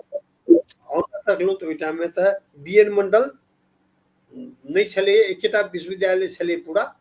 तऽ ऑनर्स में जहिना से उम्मीद छलै, मैथिली तऽ कम पढ़लियै, पढ़लहुँ बेसी आन चीज, संस्कृत अंग्रेजी पर बेसी ध्यान रहै। मैथिली लेकिन ई भेल जे 10टा फर्स्ट क्लास भेल रहै, ताहिमे पहिल स्थान हमर भेल रहै। आ ओकर बाद MA सेहो केलहुँ। MA एतहि से केलहुँ, PhD एतहि से ललित नारायण मिथिला विश्वविद्यालय से MA PhD सबटा केलहुँ। आ MA के रिजल्ट होइ से पहिने लेक्चरर के वास्ते वैकेंसी निकललै, कमीशन से पहले बेर वैकेंसी निकललै। तऽ ओहिमे अप्लाई केलियै। अप्लाई केना करितियै, रिजल्ट नहीं भेल रहै। ऑनर्स में फर्स्ट क्लास फर्स्ट रहे से मार्क्स दऽ देलियै। आ in anticipation of getting first class लिख के MA के मार्क्स बिना देने अप्लाई कऽ देलियै। संजोग से इंटरव्यू में जे बजौते ताहि से पहिने रिजल्ट भऽ गेल। तऽ आशा तऽ नहीं रहे जे इंटरव्यू में बजाओत, लेकिन आय वाला समय नहीं छलैया। MA के रिजल्ट भेल तऽ ओकर रिजल्ट के फोटो कॉपी पठा देलियै। फोटो कॉपी के फोटो कॉपी रहै छलै जे ओकरा अटेस्ट करा के ओहि टाइम में पठाओल जाइ छै। एना फोटो कॉपी नहीं होइ छलै। प्रोफॉर्मा मार्क्स भेल या कोनो गजेटेड ऑफिसर से ओकरा अटेस्ट कराओ, से अटेस्टेड कॉपी से हम अप्लाई के रही, ओ हम पठा देलियै। ओतऽ पहुँचलै तऽ ओकरा लगा देने हेतै, किया तऽ ओकर बाद इंटरव्यू हमरा बजौलक। आ 2 नवंबर 82 के हम ज्वाइन केलहुँ। कमीशन से लेक्चरर बनि गेलियै 2 नवंबर 82 के। तऽ ओहिमे माने प्रतीक्षा नहीं करऽ पड़ल हमरा, पढ़ाई के क्रम जारी रह गेल, नहीं वाह। तो पढ़ाई के जी। क्रम जारी नहीं रहिता, कोनो आन भाग पर जैतो तऽ लिखल पढ़ल कतऽ से होइता, कोनो नौकरी में आन ठाम रहितो काज नहीं होइता। शिक्षा विभाग में रहला के कारण जे किछु लिख सकलहुँ से शिक्षा विभाग में रहला के कारण पठन पाठन से सब दिन मतलब रह गेल। बिल्कुल, बहुत ही सुंदर बात। और जेना कि अहाँ जे छियै से बहुत दिन तक बहुत लिखलिए पढ़लिए, बहुत विद्यार्थी अहाँ के संग एले और मैथिली में भी रहलखिन और सब भाषा से अहाँ जुड़ल रहलिए। तऽ अहाँ के की लागे जे पहिने जे मैथिली के स्थिति रहे, बच्चा जे आइ के जनरेशन छै, आइ के युवा छै, आइ के जे छै बच्चा सब छै, उनका मैथिली के प्रति पहिने ज्यादा जागरूकता रहे कि एखन आब भऽ रहल छै? एहि विषय पर अहाँ के की विचार अछि? नहीं आब तऽ होइ छै जे आब ई जी देखल जा रहल छै जे नौकरी कोन से जल्दी भऽ जाए। आब जी से जी। जी पहिने के अपेक्षा पहिने मैथिली में विद्यार्थी बहुत रहै छलैए, बहुत जी बहुत हमहूँ सब पढ़ै छलहुँ तऽ 80टा 84टा एतेक विद्यार्थी रहै छलै, बाद में ओकर संख्या बहुत कम भऽ गेलै। फिर बुझेले क्या तऽ 82 के बाद एके बेर 96 में लेक्चरर के बहाली भेलै, तऽ लोक अच्छा। थोड़े 82 के बाद कमीशन से नहीं भेलै, हम्म। तऽ एके बेर 96 में भेलै, तऽ लोक सबके विद्यार्थी के संख्या घटऽ लगलै जे हम्म जखन लेक्चरर नहीं बनब तऽ एम ए कऽ के की करब। हम्म। ऑनर्स कऽ के तऽ सब किछु अहाँ कऽ सकै छी, IAS IPS बनि जाउ सबटा भऽ जायत। एम ए लोक करै छलै जे लेक्चरर हैब प्रोफेसर हैब, ताहि दुआरे। तऽ जखन ओ अंतराल भऽ गेलै आ जी बहाली नहीं भऽ रहल छै तऽ संख्या घटलै। फिर जी ओकर बाद बहाली जल्दी जल्दी होऽ लगलैए, आब संख्या फेरो बढ़लैए। लेकिन ओ संख्या जे बढ़लैए, संख्या बढ़लैए तऽ विद्यार्थी के संख्या बढ़लैए, मुदा मैथिली भाषा के बहुत से उन्नति नहीं भऽ रहल छै। ओहि लेल जन सामान्य जे छै तकरा प्रयास करऽ पड़तै, घर घर में मैथिली के आनऽ पड़तै। देखबै जी। जे लोक अपन घर में धियापुता से मैथिली में गप नहीं करै छथि, हम्म। तऽ ओ मैथिली सीखब बड कठिन छै। यदि अहाँ हिंदी अंग्रेजी तऽ बादो में सीख लेतै, सही जँ बात। अखन अहाँ बच्चा के मैथिली नहीं सिखेबै तऽ बाद में जी मैथिली सीखल नहीं हेतै, किया तऽ ओ सही। बहुत कठिन भऽ जाइ छै। मैथिली बहुत मातृभाषा छी, तैं हमरा सबके आसान बुझि पड़ैए। अनका जी वास्ते मैथिली सीखब ओतबे कठिन छै। कहल गेलै जे भाषा यदन्य देशीयो मिथिलाया भवेत तदा पीत मिंचा कपोतेन समस्तम बाढ़ि धेर जलम। इचना माछ जनै छियै, बहुत छोट छोट होइ जी छै, जी आ ओकर बच्चा तऽ आर छोट भेलै। जी तऽ कहै छथि इचना माछक बच्चा सबटा समुद्रक जल पी लेत, लेकिन एकटा अमैथिली भाषी मैथिली नहीं सीख सकैए। तऽ मैथिली के प्रति दुरूह कहल गेलैए। तऽ जे जी जी बच्चा सीख लेलक, माय के मुँह से सीख लेलक, तऽ जी ओ बच्चा सब में आगू बढ़ि जायत। लेकिन जहाँ मैथिलीए से वंचित ओकरा बच्चा में कऽ देबै, हिंदी में ओकरा से गप करबै, अंग्रेजी में गप करबै, मैथिली ओ बाद में नहीं सीखतै। सही गप। तऽ ताहि दुआरे से घर घर में आवश्यक छै जे मैथिली के विकासक वास्ते प्रत्येक घर में जरूरत छै। केवल शिक्षके वर्गक लोक जे छथि हुनके टा चाहला से नहीं हेतनि, ई जी सामान्य लोक काज छै, ताहि में सब जुड़थि, ई बहुत बेसी आवश्यक छै। बिल्कुल बिल्कुल सत्य कह रहल छियै। तऽ जे आइ के नया जेनरेशन छथिन, जे आइ काल्हि लिख रहल छथिन, और अहाँके एते रास अनुभव अछि, एते खंड काव्य, एते रास अहाँ पोथी सब लिखलियै हँ, तऽ हुनका लेल अहाँके कोनो संदेश आ हुनका लेल अपन कनि अनुभव शेयर करतियै? हाँ, तऽ जे लिख रहल छथिन ओ तऽ नीक जी काज करै छथिन, लिखै छथिन। तऽ जी लिखलाके बाद होइ छै कि जे पाठक तैयार हुए, सही गप। पाठक तक पहुँच जाए, से सबसे जरूरी छै। लिख के हम घर में राखि लेलहुँ, ओ लिख के फायदा नहीं छै। जे लिखै छथिन हुनका इहो प्रयास करऽ पड़तनि जे पाठक तक पहुँच जाए, आ पाठक मने ओहि बात के बुझे। अहाँ जे लिखलहुँ हेँ, अहाँ एहन लिखू जे लोकके जना चुंबक अपना दिस घींचे छे, चुंबकीय शक्ति रहे ओ लेखन में, जे पाठक के अपना दिस बलजोरी किताब जे लोग क्या किताब एहन चीज अहाँ पढ़ लगबे तो खेनाई पढ़ल रह जात, चाह सेरा जात, लेकिन है जो पहले खत्म कर ली तकर बाद वो काज करब से। ई सबसे जरूरी है लिखनिहार हरदम ई ध्यान में राखो जे ई लोक के पढ़ते, पढ़ला के बाद ई समाप्त केला के बादे कोनो काज करी त ई ध्यान में रख के से सबके लिखो पड़तन तना, आ नहीं तो अपने लिखलो खाली किताब छेप जाए तै ले लिखनाइ तकर कोनो मतलब नहीं छै। बहुत गोटे के होइ छै जे हमर किताब भ जाए, एकटा हमर किताब भ जाए, दूटा चारिटा किताब भ जाए तै ले हम किछ लिख लेलहुँ, ओ किछ लिख लेलहुँ तो किछ लिखे ले भले ही अहाँ के इंटरव्यू में ओकर पॉइंट भेट जाए, लेकिन तै से अहाँ नीक लेखक में गणना अहाँ के नहीं भ सकै। नीक लेखक में गणना तखने हैत जखन कि अहाँ के लेखन में चुंबकत्व रहे जे पाठक के खींच ले अहाँ दिस, आ बेर बेर तकर बाद हेतै कि जे अहाँ पढ़बै से लोक के नीके लगतै, अहाँ किछ लिखबै तो लोक ओकरा पढ़ लागत, तक तक के पढ़त। ई सबसे जरूरी चीज छै जे माने लेखन में से ई माने चाही जे लोक के आकृष्ट करे के क्षमता चाही। ई लेखक का हरदम ध्यान राखऽ पड़तन जे किताबक संख्या नहीं पूरे, किताबक से क्वालिटी है, क्वांटिटी नहीं, क्वालिटी ओकर बने है, ई सबसे छै। जो एकेटा किताब महत्वपूर्ण छै तो बहुत महत्वपूर्ण लेखक भ जाइए। बिल्कुल बिल्कुल बिल्कुल एकेटा एकावली पर नहीं लिखलन, सब हुनकर नाम ली छन, लेकिन एम्हर हम देखे छियै दर्जनों पोथी लिखनिहार सब छथि जिनकर लोक नाम नहीं ली छन। जी हरिमोहन झा लिखलन, ओ जे लिखलखिन तो हुनकर लिखला जे भेटले हुनका में एहन शक्ति छलन, बहुत गोटे के मैथिली पढ़नाइ ओ सिखौलखिन, क्या तो हुनकर जे लेखन छलन ओमे एहन शक्ति छलैया जे आनो भाषा भाषी सिखलक जे मैथिली केना बुझी हुनकर पढ़ै ले जे हुनका में छलन।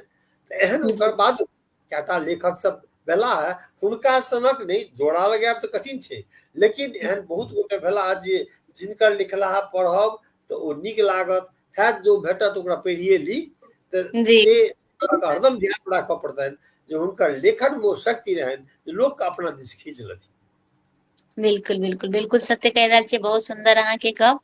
और जेना कि हमर एकटा इहो प्रश्न रहैया कि अहाँ के जिंदगी में तो बहुत रास अनुभव भेल हैत, नीक अधला सब तरह के, तो एकटा कोनो अनुभव हमर सबके संग शेयर करतौ। कोन प्रकारक अनुभव? कोनो भी नीक अधला जे अहाँ के मस्तिष्क पर या अहाँ के हृदय के स्पर्श करने हुआ, से कोनो अनुभव। ई त हम नहीं बुझलहुँ, ई प्रश्न नहीं बुझलहुँ। अनुभव तो जीवन में लोक जेना होइत ना, जेना कि मानि लिअ कोनो चीज, कोनो घटना लोक के जिंदगी में घटै छै जे कि कखनो कखनो बहुत नीक होइ छै, किनको से लोग बहुत इम्प्रेस भ जाय छै कोनो घटना से, तो एना तरह के तो बहुत तरह कोनो स्टूडेंटे हैत, कोनो टीचरे हैत, कियो हेथिन जिनकर की कोनो चीज अहाँ के हृदय के छू लेने हैत, उनकर कोनो व्यवहार विचार किछ भी। एहि पर तो हम ई हमरा नहीं कोनो पड़ैया। अच्छा अच्छा चिंतन नहीं के लिए कोनो। अच्छा अच्छा अच्छा कोनो बात नहीं छै। जेना कि बहुत रास घटित रहे छै, लेकिन कोनो हम चिंतन नहीं के लिए जे जैसे जकर उल्लेख करी, उल्लेखनीय हमरा जेना कि एकरा अहाँ एना भी अहाँ स्मरण क सकै छियै, जहन अहाँ के ई खंड काव्य के लेल ई भेल हैत कि जे अहाँ के आब ई कोर्स में एतै, आर जहन अहाँ अहिरावण के जे छै से रचना करलियै तऽ कियो हाँ बच्चा सब हाँ तखन अहाँ के जे अनुभव हैत जे कियो कहने हाँ हाँ लिखे के लोग ई नहीं सोचे छै जे कोर्स में होतै, लिखे का मतलब जे मने लिखलक हाँ जहन अनाउंस भेले हेतै जे कि ई एतै तखन का गप कह रहल छी तऽ ओकरा। लेकिन कविता लिखे छलो इच्छा जरूर भेल जे एकटा से खंड काव्य लिखा जाए, एकटा महाकाव्य लिखा जाए। ओ एकटा समय भेले जे ओइ टाइम में से माने विभाग में रही, ओइ टाइम में हेड रही विभाग में, सब टीचर के छुट्टी भ गेलै आ हेड के जाय पड़ी छलै, एक मास बैसऽ पड़ी छलै ऑफिस में, तो ओतऽ बैस के आ काज कोनो खास ओइ टाइम में रही नहीं छलै, तो ओहि ठाम बैस के ओकरा लिखलहुँ आ ई ओई टाइम में लोग नहीं सोचने रहे है जे कोनो किताब कोर्स में आउट से नहीं ओ त कोर्स में तो एकटा कमिटी रहे छै ओ कमिटी दै छै त ओ यदि बुझ पड़ले ई तरह के एले ई क्यों सोच के कोनो किताब से नहीं लिखे हम ई बात कहलहुँ अहाँके जहन ओ कमिटी ई अनाउंस भेलै कि अहाँके पोथी जैसे कोर्स में एतै तखन अहाँके जहन सूचना भेटल तखन के हम अनुभव अहाँके कहलहुँ जे अहाँके सूचना भेटल हेतै ने कि अहाँके ओ त आनंदक क्षण होइ छै जे जी कोनो जी हाँ किताब हाँ कोर्स में आबि गेलै ओ आनंदक क्षण होइ छै जेना मान लिअ हम कहलहुँ अलंकार भास्कर किया घटि गेलै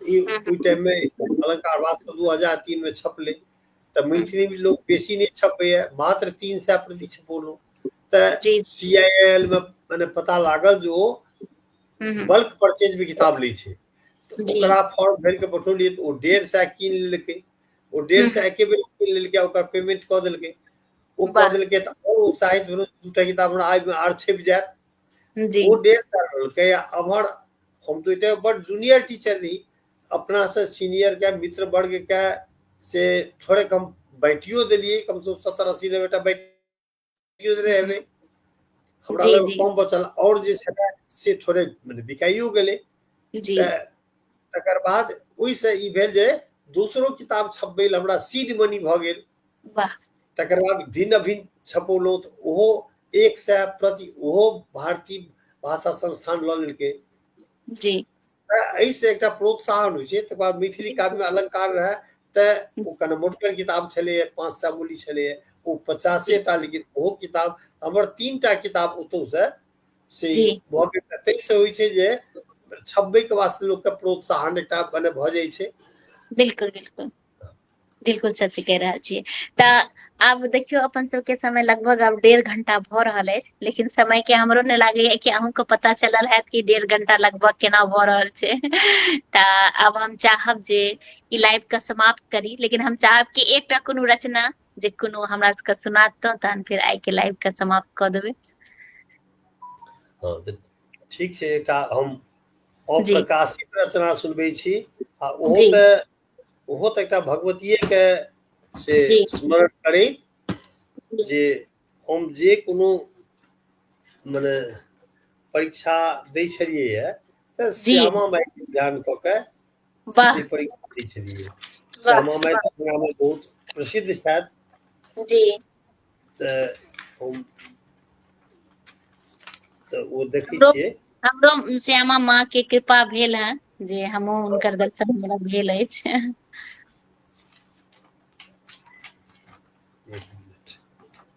ई अप्रकाशित रचना जी जी जी अछि ई छपल नहि छै ई जी अप्रकाशित रचना छै स्वागत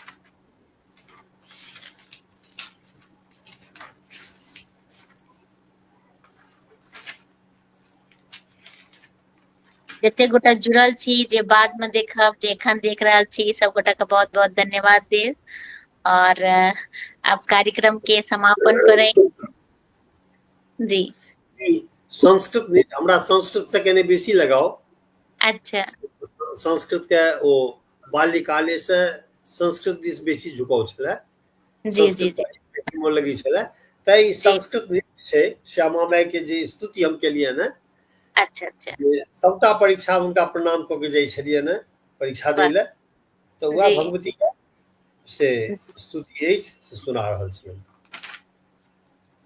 उमा कात्यायिनी गौरी शिवानी सर्वभद्राणी अपर्णा मातरम वन्दे नमस्तुभ्यं नमस्तुभ्यं उमा कात्यायिनी गौरी शिवानी सर्वभद्राणी अपर्णा मातरम वन्दे नमस्तुभ्यं नमस्तुभ्यं चिकुरचय भूमितल लुण्ठित केश नीचा तक लटा रहल छनि चिकुर चै भूमि तल लुंठित जुगल भ्रू वक्रतम भनितम। चिकुर चै भूमि तल लुंठित जुगल भ्रू वक्रतम भनितम। त्रिनेत्रम भासितं रक्तम। त्रिनेत्रं भासितं रक्तं। नमस्तुभ्यं नमस्तुभ्यं। अधररिपुरक्तरञ्जितम् अधररिपुरक्तरञ्जितम् असित वपु पर्वताकारम्। अधररिपुरक्तरञ्जितम् असित वपु पर्वताकारम्। गले अमरारिशिरमाल्यम्। राक्षसक मूड़ी के माला छन। गले अमरारिशिरमाल्यम्। नमस्तुभ्यं नमस्तुभ्यं।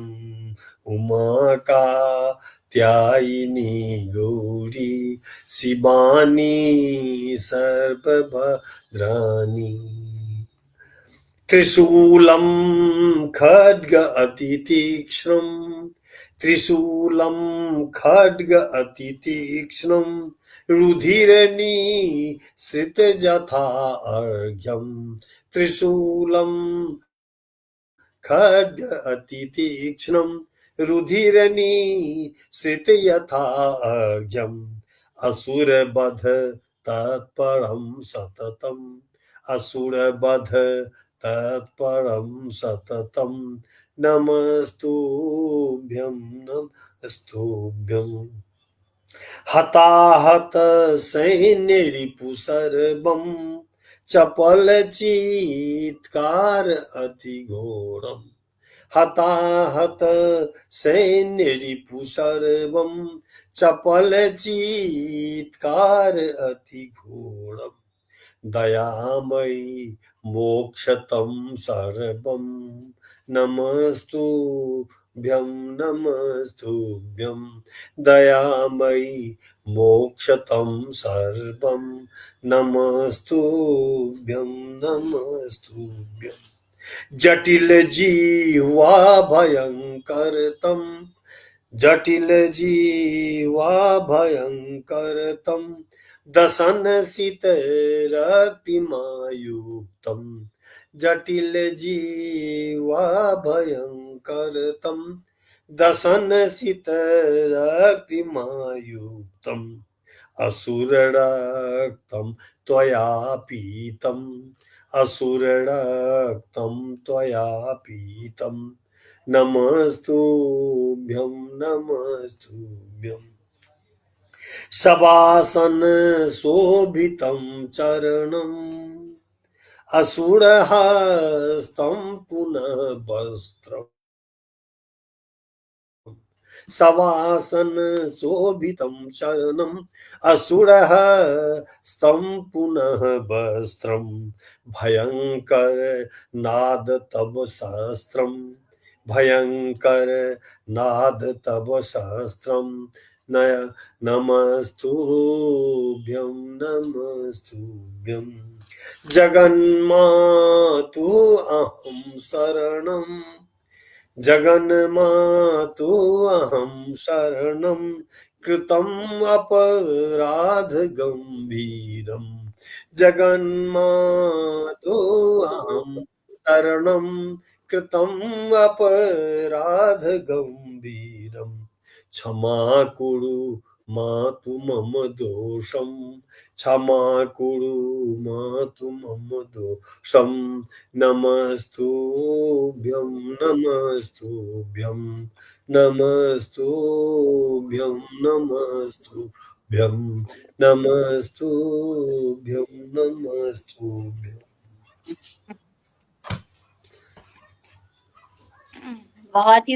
बहुत ही सुंदर अहाँ के रचना और आनंददायक गेल और एते रास अपन सबके गपशप भेल। बहुत गोटा जुड़लखिन, बहुत नीक नीक गप भेल। तऽ हम चाहब कि लाइव के समाप्त करी, कोनो एना गप जे अहाँके मन में हुए जे हमरा सबके नहीं कहने हुई तऽ सबटा अहाँ पूछिए लेलहुँ, तब भेलै गप। सबके जी बहुत बहुत धन्यवाद, एतेक काल से जे जुड़ल छथि हमरा सभक संगे, तिनका जी सबके धन्यवाद, जी बहुत बहुत धन्यवाद। जी जी बहुत बहुत अहाँके धन्यवाद कि एतेक देर अहाँ एलहुँ और एतेक नीक नीक गप के संग संग एतेक रास जानकारी, एते रास पोथी के बारे में बहुत रास जानकारी सेहो प्राप्त भेल। तऽ एही के साथ आइ के कार्यक्रम समाप्त करै छी। सबगोटा के प्रणाम करै छी, अहूँके प्रणाम करै छी, सबगोटा के प्रणाम प्रणाम। हमहूँ सबके प्रणाम करै छी। हाँ।